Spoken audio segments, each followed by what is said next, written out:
The king tried to force them to taste some pork, which the law forbids, by torturing them with whips and scourges. 2. One of them, acting as spokesman for the others, said, "What are you trying to find out from us? We are prepared to die rather than break the laws of our ancestors." 3.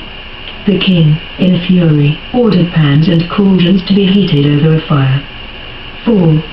As soon as these were red hot, he commanded that their spokesman should have his tongue cut out, his head scalped and his extremities cut off, while the other brothers and his mother looked on. 5. When he had been rendered completely helpless, the king gave orders for him to be brought, still breathing, to the fire and fried alive in a pan. As the smoke from the pan drifted about, his mother and the rest encouraged one another to die nobly, with such words as these. 6. The Lord God is watching and certainly feels sorry for us, as Moses declared in his song, which clearly states that he will take pity on his servants. 7. When the first had left the world in this way, they brought the second forward to be tortured. After stripping the skin from his head, hair and all, they asked him, "Will you eat some pork, before your body is tortured limb by limb?" 8. Replying in his ancestral tongue, he said, "No." So he too was put to the torture in his turn. 9. With his last breath he exclaimed, "Cruel brute, you may discharge us from this present life, but the King of the world will raise us up, since we die for his laws, to live again forever." 10. After him, they tortured the third, who on being asked for his tongue promptly thrust it out and boldly held out his hands. 11. Courageously saying, "Heaven gave me these limbs, for the sake of his laws I have no concern for them, from him I hope to receive them again." 12. The king and his attendants were astounded at the young man's courage and his utter indifference to suffering. 13. When this one was dead they subjected the fourth to the same torments and tortures. 14. When he neared his end he cried, "Ours is the better choice, to meet death at men's hands, yet relying on God's promise that we shall be raised up by him, whereas for you there can be no resurrection to new life." 15. Next they brought forward the fifth and began torturing him. 16. But he looked at the king and said, "You have power over human beings, mortal as you are, and can act as you please. But do not think that our race has been deserted by God." 17. Only wait, and you will see in your turn how his mighty power will torment you and your descendants. 18.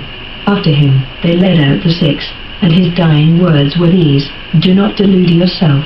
We are suffering like this through our own fault, having sinned against our own God. Hence, appalling things have befallen us." 19.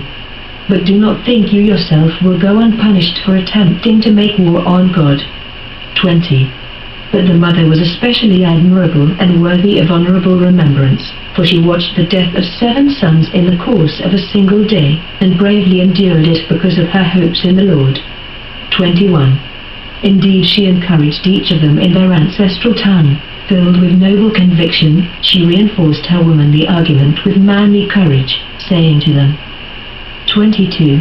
I do not know how you appeared in my womb. It was not I who endowed you with breath and life.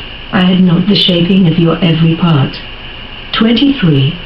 And hence, the Creator of the world, who made everyone and ordained the origin of all things, will in his mercy give you back breath and life, since for the sake of his laws you have no concern for yourselves. 24. Antiochus thought he was being ridiculed, suspecting insult in the tone of her voice, and as the youngest was still alive he appealed to him not with mere words but with promises on oath to make him both rich and happy if he would abandon the traditions of his ancestors. He would make him his friend and entrust him with public office. 25. The young man took no notice at all, and so the king then appealed to the mother, urging her to advise the youth to save his life. 26. After a great deal of urging on his part she agreed to try persuasion on her son. 27.